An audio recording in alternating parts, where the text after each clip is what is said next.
Hi, in this video we're going to take a look at how to use the TI series for section 7.3, estimating a population mean. There are two items in here, and the first option is when the population standard deviation is not known, which is most of the time. We have to use a t-distribution instead of a normal distribution.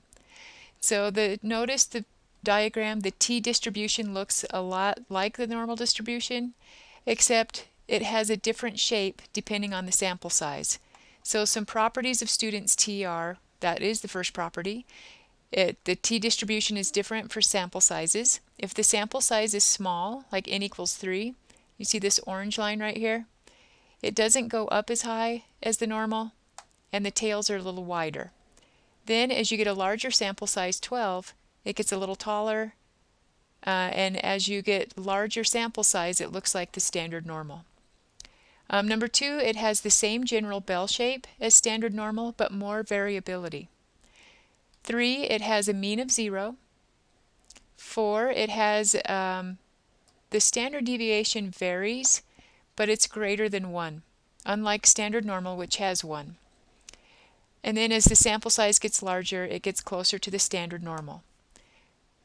All right, so an example: to find a critical value for a confidence level of 95% for a sample size n equals 12 using a t-distribution.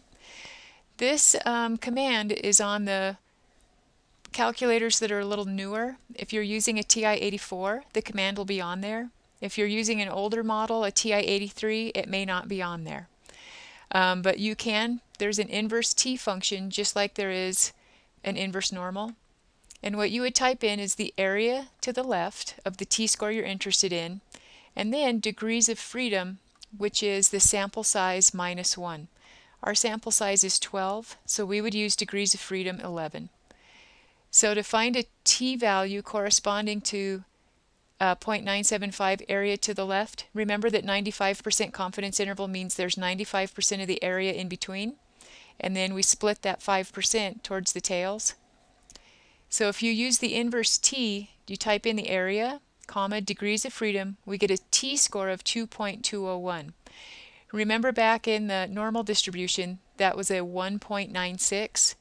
So this is a larger number, so that will give us a larger margin of error. All right, next item I have listed in here for confidence intervals. Just some notation.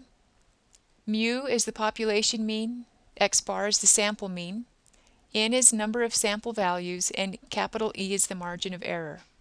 The requirements for this test are that the sample is simple random sample, and then either or both of these conditions satisfied, the population's normally distributed, or n is greater than 30. So if we have a smaller sample size, we want to use a normal quantile plot to make sure that our data is normal. All right, constructing the confidence interval. This is how to construct it by hand. There's a rounding off rule. When constructing from the original set of data values, round the confidence interval to one more decimal place than the original set of data. And when using summary statistics, round it to the same number of decimal places used for the sample mean. All right, so here's our example, constructing a confidence interval for highway speeds. Listed below are speeds measured from southbound traffic on I-280 near Cupertino, California. This simple random sample was obtained at 3:30 p.m. on a weekday. The speed limit for the road is 65 miles per hour. Use the data to construct a 95% confidence interval for the mean speed. And then what does it suggest about the speed limit? Well, we have 12 values, so we're not sure to satisfy the conditions. First thing we do is we type it into list 1. So let me get there first. So stat, edit. I've already typed our values into list 1. And this just to double check and make sure that it's normally distributed. We already know it's a random sample. Remember that we can make that quantile plot. We don't have anything in y equals. So we go second stat plot. Turn that on. Remember that the normal quantile plot is the last selection, and then we hit zoom option 9. All right, our 12 data values look like they're in a straight line. It doesn't look like there are any crazy patterns. So we checked and made sure that it was okay to use to use this process to find a confidence interval. All right, so here we go. Using t-distribution, we have the data into list 1. Press the stat key and arrow over to tests. So I'm going to hit stat, go over to tests. We're going to select option 8, a t-interval. And we have data, so we're going to choose data. But notice if I go over to stats and hit enter, if you knew the mean, the standard deviation, and in S of x, again, that's the standard deviation of the sample, you would type those in and find your confidence interval. We have data, enter, so I'm going to make sure that we have list 1, yes. Frequency is 1, and then the confidence level is 95%, so 95, and then calculate.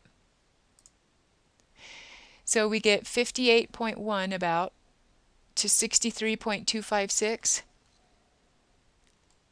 So I'm going to go ahead and round them 2 places. We could round these 1 places. They said really 1 beyond our data.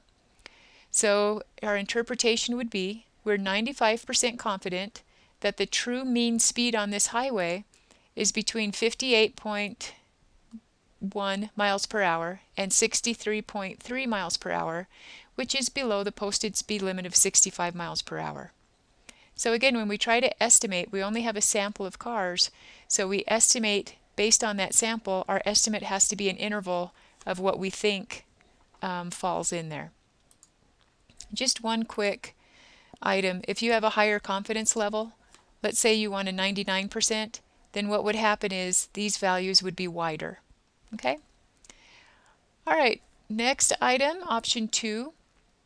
When the population standard deviation is known, we can use the normal distribution. So our calculator steps for that. Let me clear that out. Here's an example of what that means. It says use the same sample of 12 highway speeds and construct a 95% confidence interval estimate of the population mean by assuming that the standard deviation is known to be 4.1. So we take stat, over to tests. This time we're going to do a z interval. That's option number 7. We have data. If you had statistics, that means that you would know the population standard deviation, you would have the sample mean, and the number of values. Okay, so you can use it for either. We have data. Our population standard deviation is given as 4.1. Frequency is 1, 95%. So when we hit calculate this time, we get about 58.347 to 62.986. So using a z interval, we're 95% confident that the true mean speed is somewhere between 58.3 miles per hour and 63 miles per hour, which is still below the posted speed limit. So was that very different from our other one? Not too much, 58.1 and 63.2. But our interval with the t was slightly wider. But you use option 1 when you don't know the population standard deviation. You use option 2, a z interval, when the problem gives you the population standard deviation.